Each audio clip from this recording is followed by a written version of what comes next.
మాజీ ఆర్థిక మంత్రి బుగ్గన రాజేంద్రనాథ్ రెడ్డి వెంకటేశ్వర స్వామి ఆలయంలో సంప్రోక్షణ కార్యక్రమం చేపట్టారు.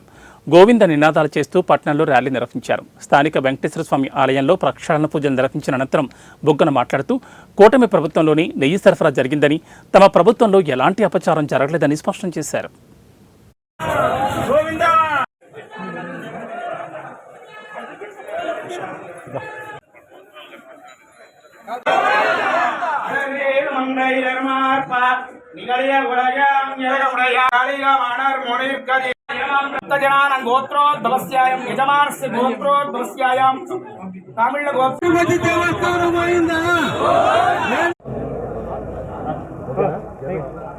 మీ ఉద్దేశం ఏమి?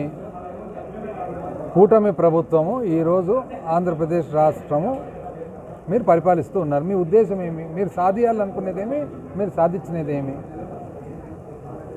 ఎప్పుడో ఏప్రిల్లో టెండర్లు జరుగుతాయి నెయ్యి సప్లైకి, మార్చ్ ఏప్రిల్లో.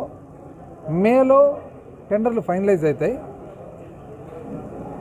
జూన్లో సప్లై స్టార్ట్ అవుతుంది.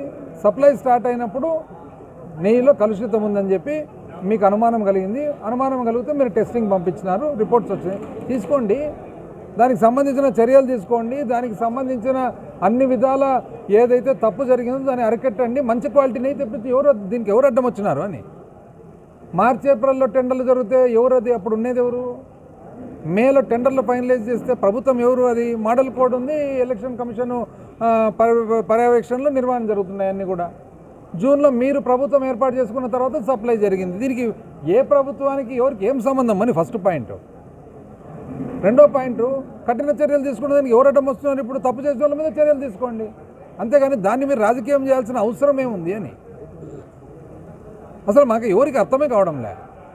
ఈ ప్రపంచంలో ఉండే ప్రతి ఒక్క హిందువుకు అర్థం కానిది ఏమంటే, జూలై 23వ తేదీ మీకు ఒక రిపోర్ట్ వచ్చింది.